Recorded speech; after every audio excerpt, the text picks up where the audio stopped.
ലോകത്ത് 3 തരം കുട്ടികളാണുള്ളത്. മനസ്സിൽ ആഗ്രഹിച്ച പോലെ ഉറച്ച തീരുമാനത്തോടെ പഠിച്ച ജീവിത വിജയം നേടുന്നവരും, അച്ഛനമ്മമാരുടെ ആഗ്രഹത്തിനൊത്ത് പഠിച്ച് ജോലി ചെയ്ത് ജീവിക്കുന്നവരും. നിനക്ക് നല്ല ഫ്യൂച്ചറുണ്ട്. ഇതിലൊന്നും പെടാത്ത മൂന്നാമത്തെ ഒരു കൂട്ടർ.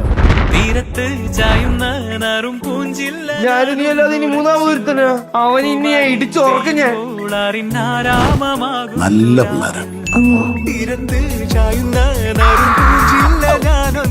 ഞങ്ങൾ രക്ഷകർത്താക്കൾ ഇവരുടെ സ്കൂളിൽ പ്രോഗ്രസ് കാർഡ് ഒപ്പിടാനല്ലാതെ ഇന്നേ അവരവിടെ പോയിട്ടില്ല.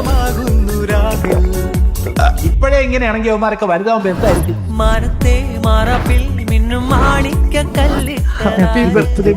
മാണിക്യം കാണാതെ പാവം മാറാപ്പ് പേരുന്നുരാവ്.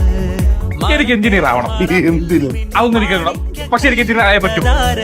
മറ്റു മാതാപിതാക്കളെ പോലെ അവര് പറയുന്ന പോലെ പഠിച്ച് അവര് പറയുന്ന പ്രൊഫഷൻ തിരഞ്ഞെടുക്കാനൊന്നും ഞാൻ വാശി പിടിക്കുന്നു. അതുകൊണ്ട് നിനക്ക് 2 ഓപ്ഷൻ ഉണ്ട്.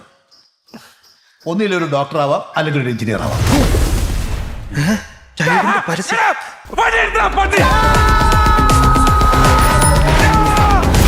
എന്തിനാ പഠിക്കുന്നതെന്ന് അവർക്കും അറിയില്ല, പഠിപ്പിക്കുന്ന എന്തിനാന്ന് വീട്ടുകാർക്കോ അധ്യാപകർക്കോ അറിയില്ല. ഇതങ്ങനെയുള്ളവരുടെ കഥ.